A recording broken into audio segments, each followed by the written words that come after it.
মানে আপনি জেনারেল ভাবে আসলে আইডিয়াল কেসে আপনার যদি হচ্ছে একজন ছোট ভাই বা কেউ একজন থাকে বা ছোট বোন থাকে যাদেরকেই থাকে আর কি আপনি কিভাবে তাদের আসলে ব্রডার স্কেলে মানে চিন্তা করতে বলবেন যে তাদের তো লাইফের অনেক কিছু করবে এটা সেটা করবে অনেক কিছু করবে কিন্তু যত কিছুই করুক আপনি মানে বড় লোক হন গরিব হন আপনি স্মার্ট হন আনস্মার্ট হন you are taking food you are part of an life system anyway you can not escape from it no matter what you are doing আর কি তো আমরা অনেক অ্যাঙ্গেলে বলছি এক্সারসাইজের কথা বলছি স্লিপিং এর কথা বলছি সেগুলো বলছি ফাইনাল আপনি যদি আরো কিছু একটা অ্যাড করতে চান আর কি এখন ডায়েট করাটা তো আসলে উদ্দেশ্যের উপর ডিপেন্ড করে। যে পার্সনটা ডায়েট করছে সে কেন করছে এটা আমাকে যদি বলা হয় তাইলে আমি বলতে পারবো যে তার কি করা হচ্ছে। তো আমার জেনারিক সাজেশন যেগুলো থাকবে আমি অলরেডি কিছু বলছি। তো আমাদের ইয়াং যারা আছে তাদের জন্য বা আমি বলবো যে 35-এর নিচে যারা আছে তাদের জন্য আমি কিছু কথা ফিনিশিং লাইন হিসেবে বলবো যে number one, we have to think, we must think where we're going. এইটা একটা ফিলোসফিক্যাল কোশ্চেন, আমরা কোথায় যাচ্ছি। আপনি এই প্রশ্নের উত্তরটা প্রতিনিয়তই দিতে থাকবেন নিজেকে, তাহলে যে ফোকাসটা পাবেন এই ফোকাসটা আপনাকে অনেক দূর নিয়ে যেতে পারবে বলে মনে করি। অ্যাটলিস্ট এখন যা করছেন তার চেয়ে বেটার করতে পারবেন। Whatever state you are, আমি কোন দিক যাচ্ছি বা আমি যা করছি এটা কোন দিকে নিয়ে যাচ্ছে। আর যারা 25-এর আগে আছে তাদের জন্য ভাইটাল যেটা সেটা হচ্ছে আমি কোথায় যেতে চাই এবং আমি কোথায় যাচ্ছি, এইটার ব্যাপারে খুব কনসাস হওয়া। তো এখন যেটা হয়েছে না, আমরা লাইফে কি হতে চাও তুমি, এইম ইন লাইফ, একটা খুব ফালতু কনসেপ্ট আমাদের ধরা হয়েছে। আমি বলবো কেন ফালতু ধরা হয়েছে। দেখেন, আমি কিছুদিন আগে লিখছিলাম, আমরা চিন্তা করতেছি আমরা একটা ডাক্তার হবো বা ইঞ্জিনিয়ার হবো, একটা ফ্রিল্যান্সার হবো, অথবা একটা বিজনেসম্যান হবো, একটা ওয়েব ডেভেলপার হবো বা সামথিং ইঞ্জিনিয়ার হবো। এটা তো একটা অকুপেশনাল গোল, এটা তো একটা professional goal. But is it a life goal or is it worthy enough to be a life goal? Okay, interesting It's a very core question of a human life.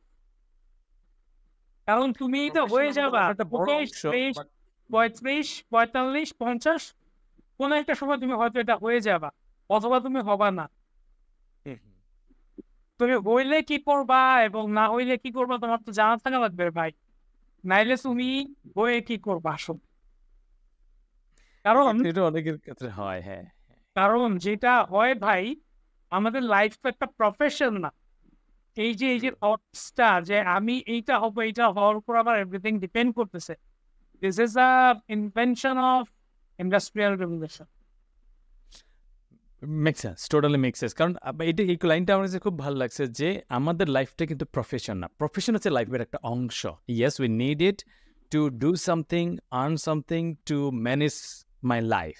But আমার লাইফটা কিন্তু হচ্ছে ওভারঅলটা life. এটা কিন্তু আমার, হয়তো আমি চাকরিতে ঢুকলাম 25 বছর বয়সে, রিটায়ার্ড করলাম এবি 60-এ, আমি যদি 70-80 বছর বাঁচি, এর ভিতরেও আমার লাইফ আছে, আর আগে বড় তো আছেই আর কি। So this is very important জিনিস যে আমি আসলে, ইয়েস, প্রফেশনাল গোল থাকতে পারে না থাকতে পারে, দ্যাটস অপশনাল, বাট আমার মেইন জিনিস হচ্ছে আমার লাইফের আসলে আমি আসলে কোথায় যাচ্ছি বা কোথায় যেতে চাই, লাইফটাকে আমি কিভাবে আমার যতটুকু সম্ভব ম্যানেজ করতে চাই। 100% কন্ট্রোল করা পসিবল না, it depends on a lot of things, internal, external, surroundings, family, মানে we can't maintain everything, but যতটুকু করা যাবে। This very very eye opening question. আরেকটা ব্যাপার হচ্ছে যে আমরা লাইফকে মানে চালাই এইভাবে, আমরা একটা ব্লাইন্ড ফোল্ডেড টানেলের ভেতর দিয়ে যাচ্ছি।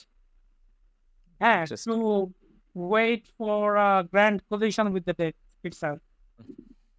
লাইফকে আমরা এইভাবে চালাই বুলেট ট্রেনের। তো যেটা হয়েছে, we break our bodies and minds too early. এই যে এখন আমাদের মেইন ক্রাইসিস হচ্ছে দুইটা জিনিস, একটা হচ্ছে এক্সস্টন আর দ্বিতীয়টা হচ্ছে জেলাসি। হ্যাঁ, ট্রু। জেলাসিটা এই যে এখন একটা এক্সিবিশনিজম দাঁড়ায় গেছে due to social media, show off করা, শো অফ এটাতে করে আপনি এবং আমিও যে আক্রান্ত না তা তো না, আমরা সবাই আছে সাম এক্সটেন্ট কিন্তু আছে, কম যেটা বেশি হইছে যে ওই জিনিস আমাকে কন্ট্রোল করতেছে না, আমি এটাকে কন্ট্রোল করছি। Who will control, that's the question. তো এখন আমি নিউট্রিশনাল সায়েন্স নিয়ে কথা বলতেছি, ইটস ওকে, বাট খাওয়া বাদেও লাইফে অনেক কিছু আছে যেটা আপনার লাইফের আউটকাম ডিসাইড করে নিতে পারে এবং অনেক আর্লি ডিসাইড করে নিতে পারে। এই যে দেখেন আমাদের মধ্যে গত 30-40 বছর ধরে একটা রোমান্টিক রিলেশনশিপ কালচার ডেভেলপ করছে। আমি এটা রিলিজিয়াস পার্সপেক্টিভ থেকে মোটেই বলবো না। কেন? আমি রিলিজিয়াসলি আমি খুবই ওপেন হার্টেড মানুষ। আমি personally your choice. Religion follow করি, বাট আমি রিলিজিয়াসলি ওপেন হার্টেড মানুষ। আমি সবার সাথে মিশতে পছন্দ করি। সো আমি যেটা দেখি সেটা হচ্ছে ইন টার্মস অফ মানে এক্সোশন, আমাদের শেষ হওয়ার পেছনে মানে আমাদের জেনারেশনে কুইকলি বার্ন আউট হওয়ার পেছনে অনেক বড় একটা ফ্যাক্টর হচ্ছে you must find someone who is someone business princess. এই যে জিনিস মাথায় ইনজেক্ট করা, এই পার্সন কিন্তু ভাই খুব খারাপ। ঢাকা ইউনিভার্সিটিতে বলেন, বুয়েটে বলেন, এনএসইউতে বলেন, ব্র্যাকে বলেন, কোথায় এই প্রবলেম নাই যে পোলাপাই ডিপ্রেশনে আওড়ায় আছে। এবং আপনি ঢাকা শহরের যে কোনো গলির যে কোনো পারপাসের যে কোনো কম্পাউন্ডারকে যদি আপনি জিজ্ঞেস করেন স্লিপিং পিল কারা বেশি কিনে, আপনি পেয়ে যাবেন উত্তরটা। এই যে আমাদের পেন্সিডিল ইন্ডাস্ট্রি ডেভেলপ করছে বাংলাদেশে, আন্ডারগ্রাউন্ড ইন্ডাস্ট্রি এবং ইয়াবা ইন্ডাস্ট্রি, কেন, কোথায়, কিভাবে করবেন? কারণ we are desperately heading to pleasure pleasure pleasure. আমাকে অনেক বেশি হ্যাপিনেস এক্ষুনি দিতে হবে। ওই যে বলে না, এক অধৈর্য লোক আল্লাহর কাছে দোয়া করছে, আল্লাহ আমাকে ধৈর্য দাও, এখনই দাও। ঠিক আছে? তো এই যে ব্যাপারটা, লাইফে প্লেজার ইম্পর্টেন্ট, বাট এত ইম্পর্টেন্ট না যে তুমি একটা ড্রিমি মোমেন্ট কাটানোর জন্য, একটা দুর্দান্ত মেমোরি পাওয়ার জন্য তুমি বার্ন আউট হয়ে যেতেছ। শর্ট টার্ম প্লেজারের জন্য, শর্ট টার্ম প্লেজার লং রানে সাফার করে। আমার অনেক ফ্রেন্ডরা আছে 3-4 মাস টাকার মতো খেটে ওই টাকা দিয়ে সে একটা ট্যুর দিয়ে আসবে মালদ্বীপে। তো আমার বিয়ের পরে যেটা হয়েছে, আমাকে অনেকেই মালদ্বীপে হানিমুন যাওয়ার পরামর্শ দিচ্ছে। আমি কি করছি, আমি একটা জিনিস চিন্তা করছি, এটার জন্য আমি বার্ন আউট হয়ে যাব। হ্যাঁ, I am still a middle class guy. So যেটা হয়েছে আমি বার্ন আউট হয়ে যাবো। সো বার্ন আউটের অপশন আমি নিব এবং দুইজনকেই প্রচন্ড প্রেশার নিতে হবে। এইরকম প্রফেশন চুজ করা কোনো কাপলদের উচিত না। One must be in some relaxed profession to support the other. Okay, balance each other. Balancing, work life ব্যালেন্সের একটা বেসিক যে দুইজনেরই স্পেসিফিক কাজ করা যায়। তো অনেক ডাক্তার কাপল আছে যাদের বাচ্চারা 10 বছর বয়সে কোলেস্টেরল স্কাই হাই, হ্যাঁ 12 বছর বয়সে হরমোনাল ইমব্যালেন্স। কেন? কারণ বাবা মা দুইজনই তো প্রচন্ড ব্যস্ত, প্রফেশনালি বিজি। হ্যাঁ, তো বাচ্চাটা তো আসলে বাসায় কি খায় এটা কন্ট্রোল করা সম্ভব সবসময়। এবং অনেক সময় হয় কি, সারাক্ষণ বাচ্চার চেঁচামেচি বা অ্যাটেনশন ডাইভার্ট করে দেওয়ার জন্য একটা আইসক্রিম বা একটা কোকের ক্যান, একটা বার্গার, ঠিক আছে? তো যে ব্যাপারটা হচ্ছে, আমি বলতেছি না যে দুইজন ব্যস্ত মানুষের বিয়ে করা উচিত না, বাট আমি বলছি যে দুইজনের ওয়ার্ক লাইফ ব্যালেন্সের জন্য একজনের একটু বিয়ের পর রিল্যাক্স হয় না, এটা দুইজনেরই লাভ হবে। আর এই যে আমাদের ফ্যান্সি চয়েস গুলা, এগুলাকে আমাদের কন্ট্রোল করা উচিত।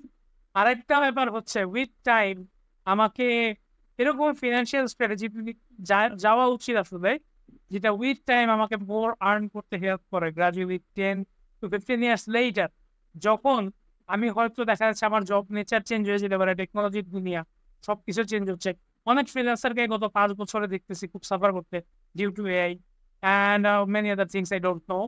তো যেটা হচ্ছে জব নেচার চেঞ্জ হইতে পারে, বা দেখা যাচ্ছে আপনি আগের মতো প্রোডাক্টিভ নাও থাকতে পারে।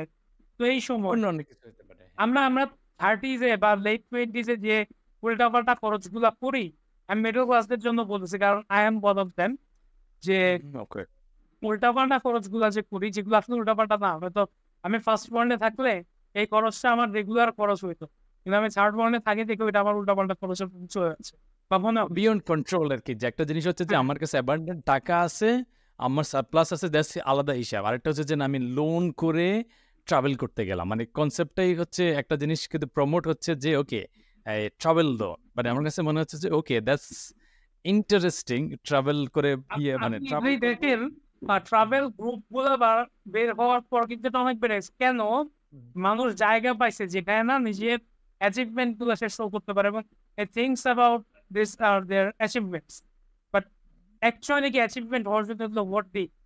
পরের দিন আমি অনেক ইয়ে দেখি, অনেক প্রফেশনালদের দেখি বৃহস্পতিবার রাতে ট্যুরে যাবে, শুক্রবার শনিবার 2 দিন থেকে শনিবার রাতে জার্নি করে রবিবার সকালে অফিস করবে এবং সে রিল্যাক্স করলো কোথায়? ট্রাভেলিং তো ড্রেন একটা থাকে। একটা স্ট্রেস। রবিবার সারাদিন সে ড্রেন থাকে। অ্যাকচুয়ালি সোমবার রাতে সে রবিবার রাতে সে ভালো করে ঘুমাইতে পারে না, অনেক স্ট্রেস। হ্যাঁ, সোমবারও সে ড্রেন থাকে, মঙ্গলবার গিয়ে তার প্রোডাক্টিভিটি বের। ঠিক আছে? তো আমি অনেকগুলো ট্রাভেল গ্রুপের মেম্বার ছিলাম, তখন আমি স্টুডেন্ট ছিলাম। তো এইরকম অনেক প্রফেশনাল দেখতাম, তখন এখনো দেখি। তো এই যে মানুষটা, সে কিন্তু তার অফিসে অফেন দেখা যায় যে বসের কাছে বিভিন্ন রকম পারসিকিউশনের শিকার হচ্ছে লিটারেলি। বাট নিজেও তো ভালো ফিল করবে না, কারণ ট্রাভেলিং ইজ স্ট্রেসফুল, অন্য জিনিস নিজের ভিতরে তো একটা রিদমের একটা বিষয় আছে, নিজে ভালো ফিল করার একটা বিষয় আছে, তো সেটা হ্যাঁ, সে তো পাচ্ছে এই না। যে ভালো যে সে ফিল করবে না, এর জন্য সে কি করবে? সে কিন্তু তার লাইফস্টাইল চেঞ্জ না করে পরের সপ্তাহে আরেকটা ট্যুর দিবে। আর To find escape. আরেকটা ভালো করবে, স্কেপ করবে কিনা।